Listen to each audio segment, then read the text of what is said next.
As I mentioned in the Candyman Day of the Dead review, today, according to Wikipedia, is the Day of the Dead.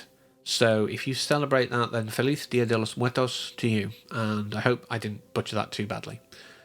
But today I don't really have much of a big thing to bring, so I thought I'd just generally do a catch-up on uni, because we're about halfway through. Next week is week 6, and there's technically 13 weeks of teaching, but often the last week or so is like review and assessment prep, that kind of stuff. So realistically, yeah, we're about halfway through, and it's really gone quick.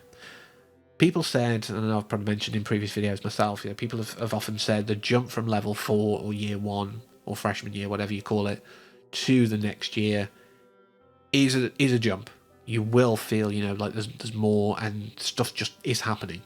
When we started last year, the first like 3 or 4 weeks felt very much like an ease in, and then it was like go go go after that. But even then, didn't feel so go go go. But this year, obviously, last year we were taught how to be a student. That's how I phrased it in conversations with people. Last year we were taught how to be a student, learn to make the mistakes now so we get them out of the way. And then the next 2 years where it actually counts for your degree, you're learning to be an academic, which is different. Because that's the job of universities, realistically. It's to train academics. People will, just get their degree and go, right, I can get a graduate job, or, just use it for anything else. But there are people who will go onto master's programs and onto PhDs and various other postgraduate learning avenues. And people keep telling me that's definitely something I'll do, and slowly but surely I'm starting to believe it. But I do have the mindset of let me get through this year, and then let me get through next year, and then we'll see where I'm at. I do have a plan that involves postgraduate stuff, but at the end of the day, I can only live one day at a time like everyone else. But I'm at the start of the year, I had a bit of a conflict because I felt that I was not at the same level as everyone else. And I don't mean that I was flagging. It's going to sound sort of egotistical in a way, but I enjoy engaging intellectually with people. And some students, just don't do that. And a conversation I had, I'm not going to name names or even give a vague idea of, who it was, just to protect them as much as anything, but they sort of said that some cases, I'm not saying all, but students aren't really students sometimes. And what that means is, as a student, your job is, you attend your teaching, your taught sessions, your contact hours, but most of it you do afterwards on your own time. And if you don't understand something, fine, you can ask the academic staff, but maybe look it up for yourself first. And if you're still struggling, yes, go, I've read this, I'm still not getting it. Can you offer me any other sources that might supplement my learning there? Can you guide me towards something that will help me? Not can you give me the answers? A student's job is really to seek that knowledge, to cement it yourself, to gain an understanding, and then to parrot it out in assessments, the bit I don't like. But that's obviously, otherwise, how are you going to get your degree? If you don't prove that you know it or can do it, how can they give you a degree? Otherwise, everyone would just be walking around with unearned firsts. And I felt that. Like, there are some students, again, there's a lot that I get on with who, do apply themselves, but there are some who I see that behaviour in. And it's very hard for me to connect with those people. Like I say, it sounds really arrogant and egotistical, but it's not. It is a case of, I'm there to learn and do the job as a student, and if people aren't, it's a drain on resources in some ways, especially when they may be disrupting seminars or even lectures, rather than engaging with the learning, just asking for it to be spoon-fed to them. And in that same conversation, the concept came up of, you're either an academic or you're not. We can teach you certain skills. We can, you can have that information available, but unless you're academically minded, you're not going to engage with it in the right way. So you might be able to pass assessments, but you're certainly not you're not going to be an educator in the future. You're not going to be a researcher. You're just going to get your degree and do whatever you want with it afterwards. And yeah, I agree with that too. The other thing is, I talk to academic staff, so lecturers, etc., not as peers per se. It's it's very arrogant to say it that way, because of course they've got a lot of experience. They've gone through all the degree and postgraduate. Some of them have doctorates. In fact, most of them do. But I speak to them as humans. Humans who have knowledge, humans who have a desire to seek knowledge, which is why they're in the field they're in academia. And I can engage with them intellectually. And I've kept them talking, like, just yesterday, as of me recording this, I kept someone talking for an hour. And, we weren't just talking about what the course material was. We were talking about, documentaries we've seen and just general concepts about how the world is and how, some of the stuff going on right now is really rich for psychological data, but what's actually happening is still terrifying. So I engage on a whole different level, I think, with a lot of academic staff than some of my peers. But like I say, there are good people. It does sound awful. I speak to lecturers because I can't get on with the students.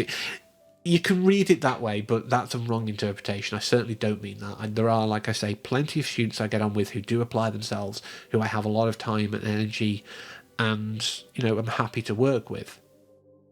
But I just engage differently.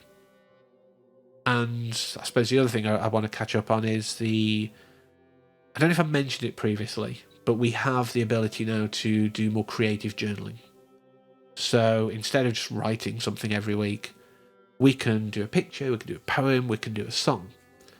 And that's what I chose to do.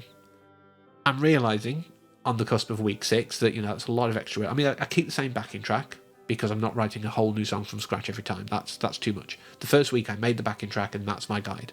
I used the Roll Fatale 3-stage model of what, as in what happened. Probably mentioned this last year as well, but just a reminder for people. So what happened, so what? Like what does that mean? What's the implications? What does that bring up? And now what? How do we move forward? How do we integrate that information? What do we do now we're aware of it? So, you write a song of around 3 minutes. I think it's about 3 minutes 20 because of the phrasings and timings and stuff. But the first minute or so is the what, second minute, so what, last bit, now what. And I don't know if I can't remember if I started in the first week, but I start every week with week 1 or week 2, just so that if I'm ever listening to them for some reason in the future, because I hate myself, because I don't want to listen to them back, I'll be honest, the reflective process is as much into creation. I mean, I probably should go back at some point, and just kind of go, yeah, that's what I felt then. But still, yeah, for now, I don't want to listen to too much.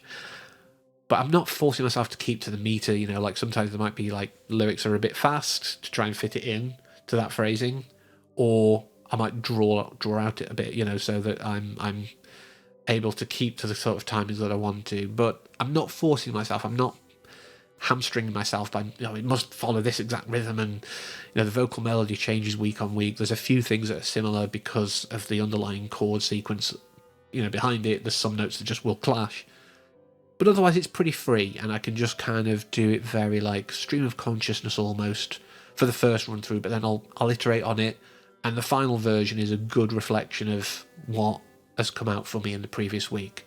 I think one of the things that is difficult is it's meant to be very much focused on the counselling stuff. So whilst I've had good conversations about the dev bio stuff, like the neuropsychology and that kind of stuff, those conversations that I've been having, I can't put that in there. It's not part of the counselling. I mean, I could if I've got a bit of time, but that's not the focus. It is meant to be more about the counselling journey. So, 1 week when we did the skills practice, I did about that. That was really important for me to do, to acknowledge that, yeah, I did pretty well in that. And I could be happy. I had a client who sat there and said, I needed that. That was really helpful to them. That's brilliant. Reflecting on that is as important as reflecting on, oh, this didn't go very well. Highlighting your highs as much as your lows is a crucial part of reflexivity. So, I get it. I can talk the talk and I can walk the walk. I'm doing it right. That's the thing. I mean, yeah, it is hard. That jump up is hard. I'm probably a lot more tired than I was last year. And it's accepting that too. I know I'm tired, but why am I tired? Because I'm putting the effort in. If I was sat there just trying to coast, I wouldn't be tired. It's that simple. So obviously I am engaging. I am using my energy on it. And that's good. again, something to reflect on, something to be happy with. So, I mean, the funny thing is, we were told, yes, we could do creative methods. I could have done a video every week in theory. I could have done that. Maybe next year. We'll see what happens. But yeah, it's been a good month. This month we'll finally finish off Candyman. I can't believe I got a paid promotion, let's be honest. Like, that's so amazing. And I say, technically it's a paid promotion because I received something for free. When I looked up YouTube's guidelines, that counts, as I understand it. And it's better to play it safe. But yeah, like, I was reached out to by a games company, and that's amazing. It shows I matter. It's a shame this is happening in, like, the second year, because now I'm like, well, I need to continue with this because, there's good stuff that can come out of it. But I also obviously want to make sure I'm devoting my time to my degree. It's why I don't do a lot of extracurricular stuff, because I need to figure out where my energy's going. But yeah, so like I say, we'll finish Candyman, like I say, this month. I've got a few stuff already lined up as well. So, like, I've got until about middle of the month already recorded and ready to go, which is a good place to be. I like that, considering, like I say, we've got that first assessment coming in. And there's a lot of work. There is also an online multiple choice questionnaire that obviously I can do from home, so that'll be nice in my comfort zone. But still, that is an assessment that's coming in a couple of weeks. I've got to be aware of this, and yeah, it just doesn't stop. Bring on the end of the semester, bring on the Christmas break so I can actually rest for a couple of weeks, if that. Depends how quickly I can get the assignments finished that I've got to do. But yeah, like, I'm plugging away, I'm enjoying it, I'm engaging with it, even if I'm tired. But yeah, that's all I think I need to say to catch up. And yeah, this time next month we'll see how heavy the bags under my eyes are. So thank you very much for letting me talk about what's going on, and until next time, as always, thank you for watching and take care. Don't poop your pants.